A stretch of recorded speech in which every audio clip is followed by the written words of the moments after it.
performance tuning, and this is kind of a customer support video um, for a customer that we worked with before running a Link G4X on their 3000 GT VR-4. And but I wanted to share it with the whole community because we can share a little bit of information about how Link G4X manages doing boost tuning, which I think is pretty unique and pretty well done. And also we'll talk a little bit about how knock management is also completed in Link. So I think this would be a good video for those of you interested in learning about this type of thing. So one of the things I like about Link G4X is that it uses a staged boost methodology. And so let's take a quick look at just things that we have under our closed loop boost tab and how things are kind of set up. So just generally, we'll go through some of these quick. We're not going into detail on everything, but our boost source is going to be a manifold pressure. Okay, and we're going to start boost activation. We have to be at least 2,000 RPM, so we're not trying to do anything about boost below 2,000 RPMs. And we've got to have at least 13.1 PSI, or now this is manifold pressure at atmospheric rate. So that's right about just below 0 PSI, or just as we're starting to transition into boost. That's when we'll start to activate this boost tuning. Next, we'll look at how the closed loop boost duty cycle is set up. And this is where the staging comes into play here. So you've got stage 1 duty right here, stage 2 and stage 3. Now, what this means is that in stage 1, this is essentially your pre-spool, spooling up your turbo. And what's going to happen here is we're going to run the turbo as hard as we can until we get within a certain boost pressure of our target boost pressure. So typically this is run at 90% duty cycle, basically all of the duty cycle that we can hold that wastegate closed and let that turbo spool up as fast as possible so we can get to our target. So generally what's going to happen here is it's going to do that. And like I said, typically it's at 90%. Right now we're running at 75%. I'll explain that. But we're going to run at 90% duty cycle, or whatever it is that we've set this up to, until we get within 7 PSI of our target. So once we got within 7 PSI of our target, now we're going to switch over to stage 2. I'll explain what that is in a moment. And then once we were within 3 PSI of our target, we move over to stage 3. So stage 2 and stage 3 are really a lot of our closed loop sections here. And basically, when we get here, we know we're close enough to our target, and the goal is to not go over our target, not stay under our target. And this will kind of use some closed loop feedback to help us to stick closer to the target. And then once we're within 3 PSI, we're going to use a little bit more of our closed loop to kind of stay within our target range there. Next, let's take a look at how our boost targeting and how we attain those boost targets set up. So there are a lot of tables here that are sort of modifier tables we can work with based on the coolant temperature, the intake temperature, and so forth. And there's a variety of ways that you can set up what your boost targets are based on. Like you can do it by speed, you can do it by RPM, you can do it by gear. Generally, when we're starting off tuning, we're just going to choose one of those and kind of make this a simple two-dimensional table and just work off of that. So here, we're basically targeting 34.5 PSI, and that's atmospheric pressure. So when you look at it on a gauge, take off about 14 and a half off of this. So we're going to be looking at about 22 PSI on your gauge target. And that would be our target boost pressure that we're aiming for at these RPM levels. So at 1,000 and 2,000, we're not looking for anything. And as we start to get into our period where we can start to do boost, like we said, above 2,000 RPM, so we're running at 29, then we're running at 34.5. It's our target. Now, how do we get to that 34.5 PSI? We've got a wastegate duty cycle table here. And again, this is broken by our boost targets. And so here's our 34.5 target and our RPM values. And what we did is, while doing the tuning, we determined that in order for us to reach that 34.5 PSI target, we needed to run, at say at 3,500 RPM, we needed to run 35% of a wastegate duty cycle. And we continued to run 35%. We were fine until we got to about 6,500 RPM. Typically at this point in time, it's harder to keep the wastegate closed. So we had to run a little bit more duty cycle just to keep it closed so we can maintain that 24 or whatever it was, 22 PSI of gauge pressure that we were after. To see how this all works together, let's take a look at one of the older data logs when everything was working as it should. So let's scroll over here a little bit to the right so we can see this snippet from the log here. This should be helpful right here. So right at this point, we're running at about 2,292 RPMs, just getting on the throttle, and we can see that we are in stage one, this pre-spool boosting that we talked about. So stage one, we're spooling up, and the wastegate duty cycle is running at 90% duty cycle. So it's really going hard and fast, quickly to get us up to our boost target. So our target was 20.9 psi at this point in time, because we're just at 2292 RPM, so a little bit lower on the target. And our manifold pressure was 13.6, and our manifold gauge pressure was just about to turn over into the boost. Now what we can see here, though, is the difference between our boost target at the moment of, let's say, about 21 and our actual atmospheric pressure of 13.6 is really right on the precipice of that 7 psi difference that we talked about. And that's why as soon as we hit that 7 psi, we're going to move from stage one, this pre-spool, right over here next to stage two. So stage two, now what's going to happen is this PID, the proportional, integral, and the derivative. This is all about closed loop. So what's going to happen initially in stage two is that we're going to run the proportional and the derivative to try to keep us close to or finish rounding us out as we get, now we're within just about 5 psi of our target. Notice also you'll see that now our wastegate duty cycle has jumped to this 40%. So that's coming down from the 90 that we were running before, and we're down to 40% duty cycle. What's going to happen next? We're going to keep scrolling over here a little bit to the right, and as we do that, we're continuing to stay in stage two. We see our proportional is at 15.9%, and our derivative is at minus 1.2. So the P and D working together to try to get us closer and closer to our target. Now, boost target's moved up a little bit to 24, now 23.9 as we're moving up in our RPMs here. So as we scroll over further to the right, we're going to see our boost target's going to sort of settle in here. And we're going to stay right here within this stage two duty cycle for a period of time as we're trying to get closer and closer to our target. What we're going to notice here is as we're scrolling to the right and we're rolling up through the RPM range, we can see that because our difference between our target now, which is 38.4 psi, and our actual of 20.6 is still pretty disparate, there's a little distance here between these two, that proportional is running at 62.5%.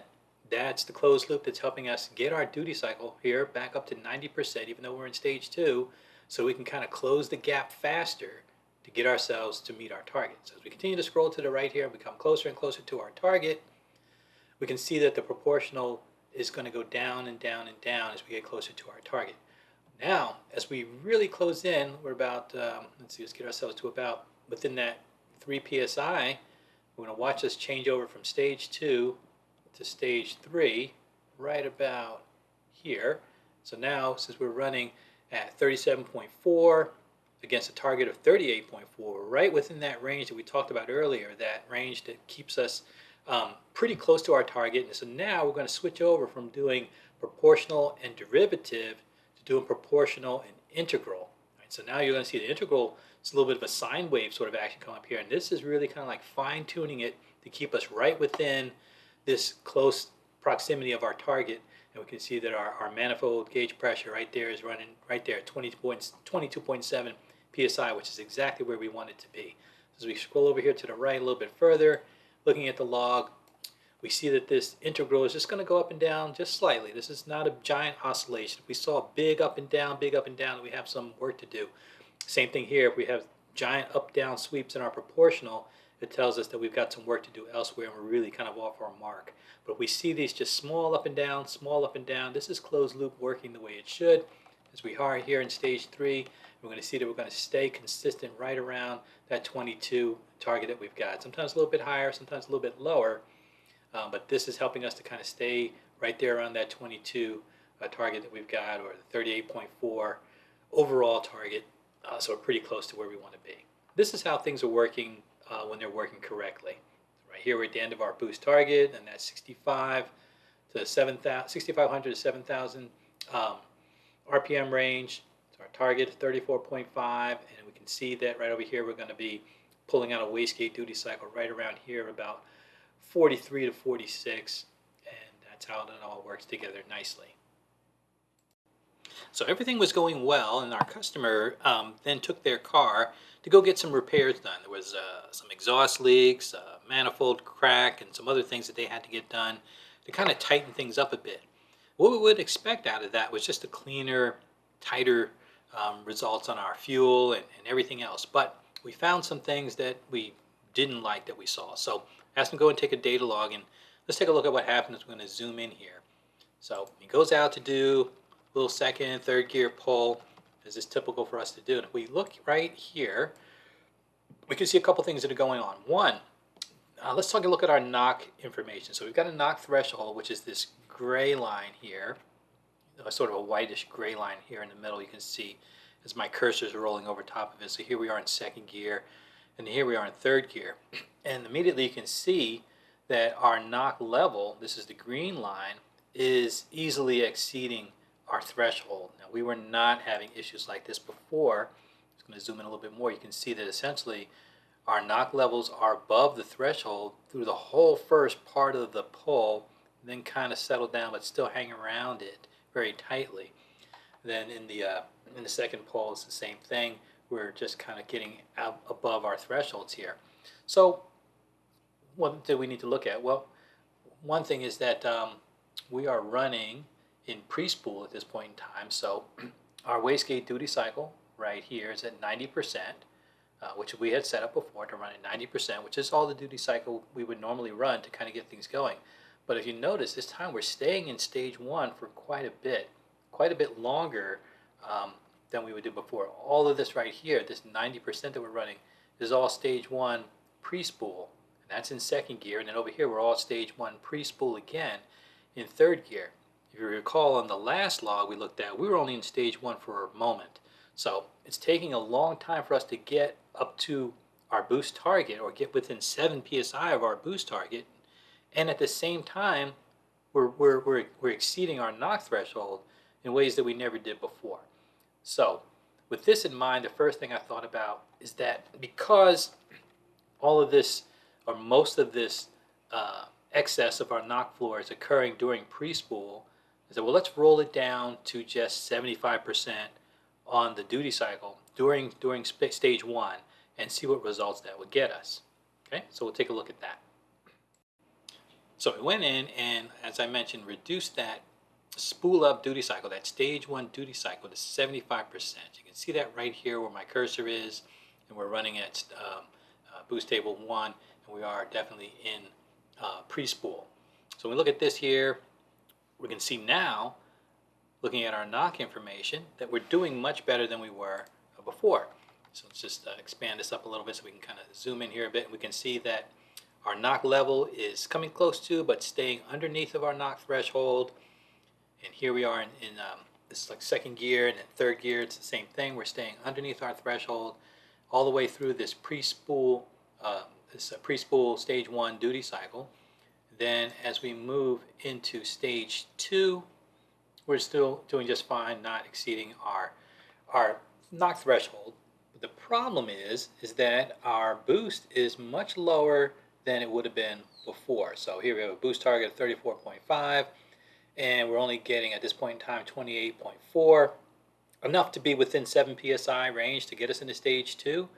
But our gauge pressure is just showing 13.6, and we're only going to get a maximum, we look at the high level of this, of just about 16 or 17 psi, and that's far below the 22 to 23 that we intended to run. So let's take a look at what's going on with that.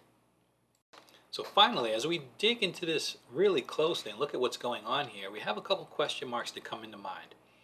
One, here we are in that spool up stage one duty cycle, right across here where we're now running that 75% instead of 90% duty cycle. So we don't overboost, or so we don't cross over our knock threshold. And as we see, we're going to be in stage one for a long time, much longer than we would ever expect to be.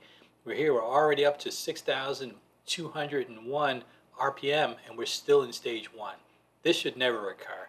We should already be at stage two and definitely within 7 psi of our target. The first thing this says to me is that there could be a boost leak in the system, because we're running the same or pretty close to, pretty good amount of spool up duty cycle here that should get us there, but it's not. It's taking a long time and we're just not getting there, and it has all the earmarks of a boost leak. Then we go from there. The next thing I'm noticing is something else that's a little bit odd. As we cross over and we move to this stage 2, right? We're within that 7 psi finally. We're almost that red line though. But you're going to notice here that we've got no proportional, no integral, no derivative. All of these are staying 0. And I would expect, since now we're only running 40% duty cycle based on what the table is telling us, this 40% duty cycle right here, I would expect, because we're below, we would have some proportional to raise us up there a bit. Let's come back over here. Now we're at map lockout because we pulled off the throttle, and we're going to go back into it, back at pre-spool. This looks like we're in 3rd gear at this point in time, so that was like 2nd gear. We're at 3rd gear. We're at 4785 RPM, and we are in stage 1 again, all the way till, looks like we're almost going to be about 5,600 RPM before we're going to switch over. So we took us, this much and still this amount of RPM at stage 1, where we never were in stage 1 that long before we switch over to stage 2. And again, we've got no proportional, no integral, no derivative. All of these are staying 0. So these are 2 question marks that come to mind. We're just not able to get our pressure up there. We're looking at gauge pressure is just only showing 16.2. We're at 6255 RPM with a wide open throttle, and we're just not getting there. So number 1 concern is that we might have a boost leak here, and number 2 concern would be what is going on programmatically wise that's keeping any of our closed loop from kicking in. So these are a couple things we're going to look at and see what we come up with.